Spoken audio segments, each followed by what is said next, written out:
Hey everybody, welcome to the Southern Utah Online Locals number 2. This is going to be round number 1's feature match, and today we have a very special feature match because it is a mirror match, and it is a Zoodiac mirror match. So up at the top, Tyler is playing Zoodiac right here, and yeah, he played Zoodiac in the previous tournament, and if you haven't seen that already, you should probably go watch some of those. I think that it was really cool.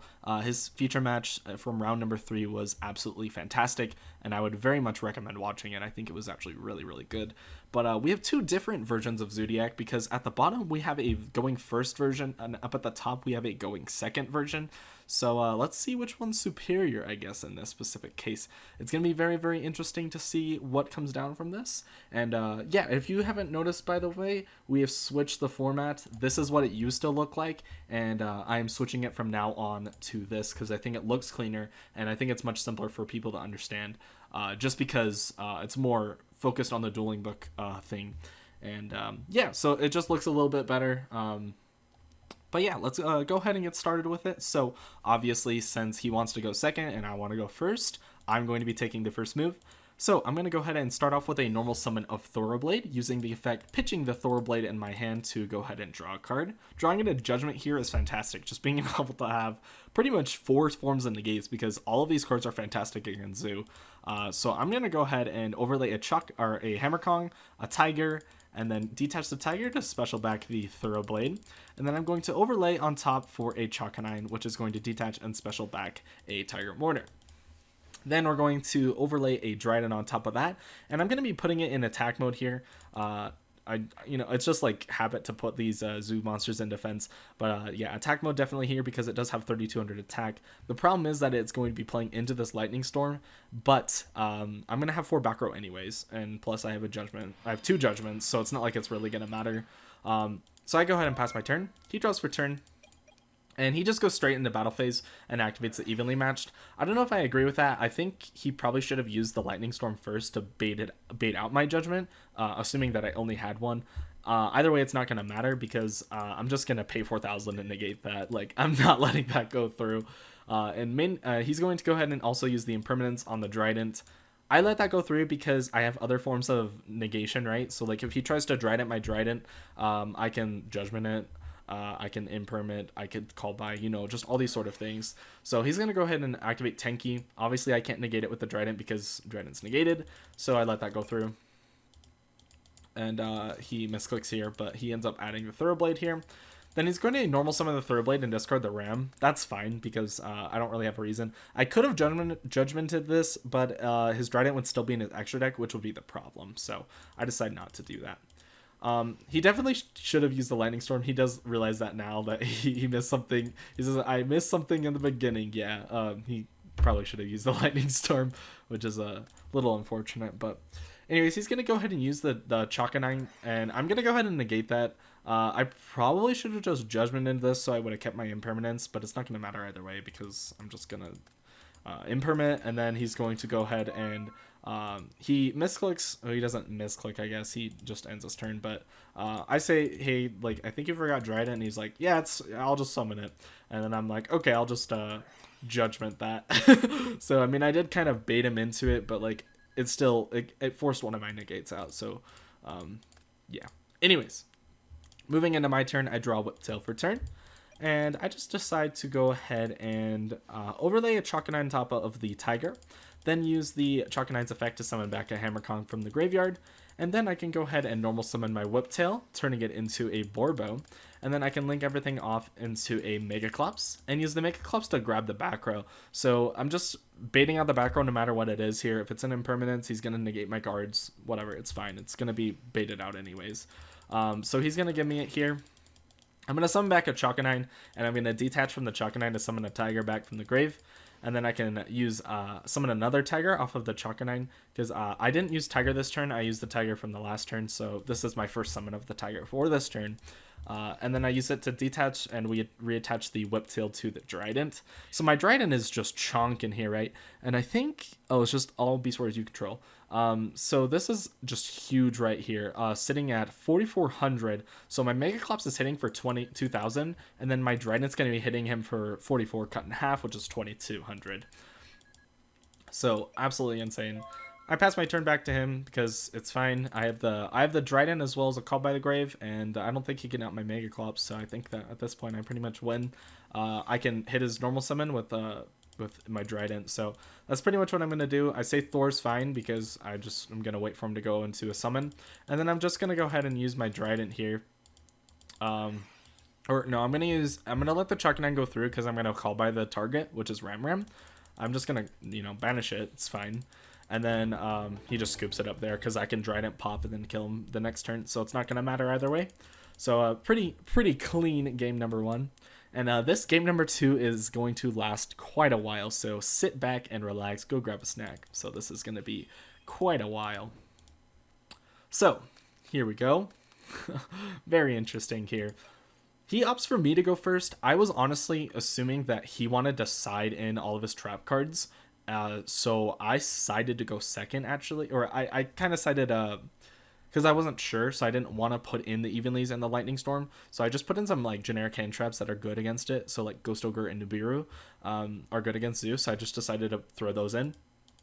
But my hand's pretty bad here, so I'm gonna go ahead and start off with a Pot of Desires, banishing the top 10 and drawing into a Winder and a Cosmic. So I have no Zoo, no way to Zoo. He said I said no Ash, and he said I didn't have one, so I said yes, but I still drew garbage. So I was like, wow, this still sucks.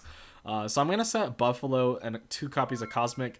So the idea with Cosmic here is that I can banish his Tenki if he activates it, and so that's like the idea. Unfortunately, he doesn't even have Tenki, so it's not going to matter. He just goes into battle phase and hits me with Evenly. So I banish 2. I banish the Buffalo and the Cyclone, keeping the other Cyclone for the Tenki if he has a follow-up. But he doesn't. He's just going to go ahead and set Ram Ram and pass his turn to me. I draw for turn, drawing into Call by the Grave. I normal Winder and use the effect to search for Retrograde.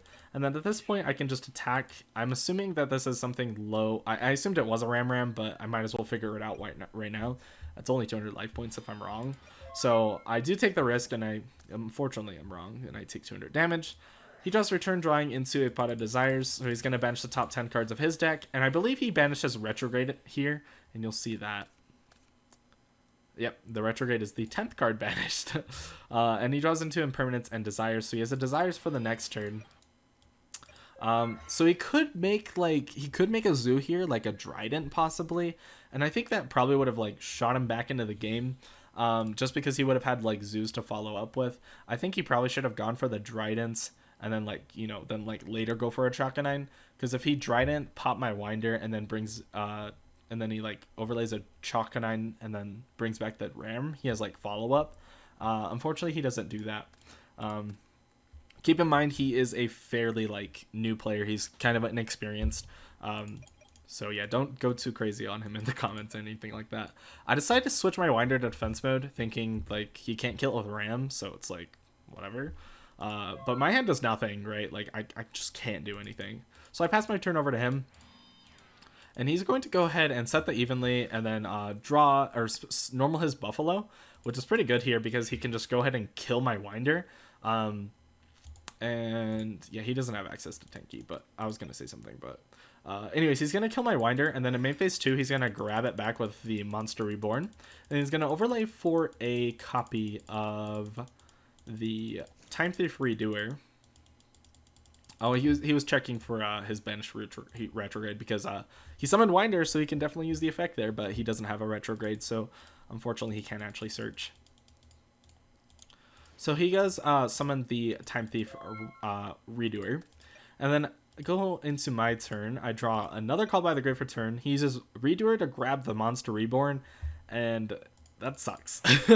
But yeah, so I set Call by the Grave and my Retrograde, and I pass my turn back to him. So I have 2 Call by the Grave set, so this is really interesting. He's going to go ahead and use Redoer's effect, and he drew too fast. I Ogre this right here, and so he doesn't get the draw because Redoer doesn't detach for cost. It detaches for effect, meaning that it activates, and then your opponent has to respond, and then if it goes through, then you detach and apply the effects. So because you don't detach for cost, he he activates Redoer and nothing gets detached, I Ogre it, and then on the resolution, Ogre resolves destroying Redoer, and the Redoer resolves attempting to detach, but it's in the graveyard with no materials, so it can't detach anything. So that's what happens there. Then moving into his main phase, he just goes ahead and passes his turn to me. So I draw for turn, drawing into Zoodiac Thoroughblade, and at this point I can finally get my Zoo Engine online. So I go ahead and normal my Thoroughblade, and I go into Board Bow. And the idea here is I could definitely go for Trident to pop the Ram and then attack him directly. I was more afraid of his back row just to see if I could bait something out. And in fact, that actually does work here because I go into battle phase and hit him with Board Bow, and he takes the damage, and then at the end of the battle phase, he uses Evenly Matched. And so I have to banish till I control 2 cards. So I'm going to chain to this Evenly, chaining both of my Call by the Graves just because I can. I might as well. So I banish both the Redoer as well as the Buffalo, and then I'm going to banish both the Call by the Graves on the resolution of Evenly. So that way we were evenly matched, resolving the card effect. And yeah, so main phase 2, I overlay a Hammer Kong, a Tiger, and a Chakanine, and then the Trident, and he hits me with the Nibiru. So that definitely happened. He gives me a token. Unfortunately, the Zoodiac monsters aren't original attack. For me at least, because it says it gains attack equal to them, and Nibiru token gets the combined original attack and defense. I'm not exactly 100% on this, but I do believe that because it's not going to matter in this case, obviously, and I'll tell you why in a second, but because this says gains attack, I don't think that it'll count as its original attack. I might have to look this up later, actually, but I believe that the token would only have 400 attack and 2000 defense. I could be wrong though, and I'll definitely have to check that ruling later, and if it is wrong, I'll try and correct it in the comment section below, as well as if any of you know the correct ruling on that, you can definitely comment that below. In either case, it's going to be 2000 defense because Thoroughblade was 0 defense, so it's not going to matter in this case because the next turn he's just going to kill it with Nibiru anyways. Spoiler, sorry. But yeah, he's just going to attack over it anyways because the Thoroughblade has 0 defense, so it's not going to contribute anything to the defense power of it anyways. So it's not going to matter for this duel, but do let me know if that is the case in the comment section below. Pot of Avarice is going to come down, shuffling back all 5 of the zoo monsters, and I get to draw 2 cards. And then I draw into a Whiptail and a Nibiru, so I have stuff for the next turn, which is pretty nice. And yeah, we were discussing Nibiru's effect because he didn't really know because he hasn't really played too much. Anyways, he normals the Winder, goes into battle phase, hits over the Nibiru token, and then hits me for 1800. And then he passes his turn back to me. I draw into Ram, which is really good here because I have a Zoo Engrave, which means that with just this Ram, I can make Megaclops for free. So I'll show that combo here right now because he has no form of interruption here. So I go ahead and I normal the Ram, I overlay the Chakanine, then I detach and special back the Ram, and then I can overlay the Trident on top of the Chakanine, popping the Ram, and then using Ram's effect to special back the Chakanine. And now this doesn't have any restrictions on it because it was summoned by Ram's effect, and Ram doesn't have any restrictions on it. Then I'm going to go ahead and summon back Tiger Mortar, and then detach I believe it was the Trident on it, and then I'm going to reattach the same Trident to the Chakanine. And so since this Chakanine is not a hard once per turn, it doesn't have a hard once per turn on this card at all, I can still use this effect because it's a new copy. So I'm going to go ahead and use the Chakanine to detach and special back the Trident back from the graveyard. And then at this point, I have 3 Xyz monsters on the field. Even though I can't use the Trident as Xyz material and its effects are negated, I can still use it as link material, which is fantastic because I can link all them off into a Megaclops. So off of just a Ram, I made this Megaclops. So absolutely insane. Then I go ahead and use the Megaclops as effect, grabbing the Nibiru, and at this point I just put in defense mode, and I have a disruption for his turn if he happens to get his Zoo combo online. So I'm going to go ahead and hit his my Megaclops over his Winder. And so it kills his Winder, he takes 1100 points of damage, and I pass my turn to him. He draws for turn, he Lightning Storm, obviously popping the Megaclops here. Then Pot of Avarice, but he didn't realize it looks like he would have enough because he has 7 cards engraved, but these are all spells and traps, so he actually can activate it. So he says never mind, like he didn't realize that he didn't have enough monsters. And he pretty much is like, I can't do much here, so he risks it all and goes for a copy of Pot of Desires, banishing the next top 10 cards of his deck. I think he banishes all his Thoroughblades. I think all of his Thoroughblades are banished. Maybe not. I think he has one left, actually. But yeah, definitely banishing like quite a bit of his Zoo Engine. We can actually go through. I'm really curious to see what he banished. So it looks like he has the Whiptail banished. 2 copies of Whiptail, actually. 1 Thoroughblade, 1 Ram. 2 Thoroughblade, 1 Ram. So all 3 Whiptails are banished. He has a Ram. I think he's a Ram Engrave. Yep. So he has a Ram in hand, actually. So there it is. So all 3 are accounted for. And he has a Thoroughblade left in deck. And I think he has the Rapier as well, unless if I just saw that banished. I can't remember. Yeah, he banished the Rapier. So the only zoo he has left in deck is a Thoroughblade at this point. So he's only working with a Ram, well, 2 copies of Ram, 1 in the grave, 1 in hand, and then a Thoroughblade in deck. So a little unfortunate. He's going to go ahead and go into the battle phase and use his evenly matched. And so I'm going to go ahead and banish my retrograde. And because it's not doing anything, I just kind of left it there. He's going to go ahead and normal summon the Ram. He probably should have just normaled it and then baited out my Trident first, because he could just go into battle phase here and then just attempt to attack it. Also, he could just, I mean, either way, it's going to bait it out, right? Because I'm going to Trident pop the Ram here, because Ram can't summon itself back from the grave. So he basically can't do anything. Then he should have set the Call by the Grave here, and you'll see why. This is actually the reason he loses his game here. Spoiler, sorry. So I draw for turn, drawing into Tenki. I use Tenki to go ahead and add Whiptail, and then I can normal summon my Whiptail. Actually, I go ahead and use Tiger to detach the Trident and reattach the Thoroughblade. So this is sitting at 1700 now because of the Tenki, 16 plus 100. And then I'm going to normal summon the Whiptail from my hand. Moving into the battle phase, I hit him for 1300, bringing him down to 4000 life points here. He does correct that here. And then my Tiger is going to declare an attack, and he doesn't have anything. So I'm going to go ahead and use both copies of Whiptail, attaching them both from my hand. He does realize that I'm going to use 1 copy of Whiptail, but I'm actually going to be using both. And since he has 4000 life points left, 2000 plus 16 plus 1200 is unfortunately 4000 exactly, plus the 100 from Tenki, so I'm 100 over, which is game right there. So that's going to do it for today's video. Very, very interesting. A long game number 2, but that's okay because it was a lot of fun. We had a lot of really cool interactions here with the evenly matched. He ended up using all 3 copies of evenly matched in this game, which is really crazy. But yeah, that's going to go ahead and do it for today's video. I hope you guys enjoyed, and I will see you guys in round number 2. And I'm not sure what the feature match is, but I hope you guys will stick around for it. See ya.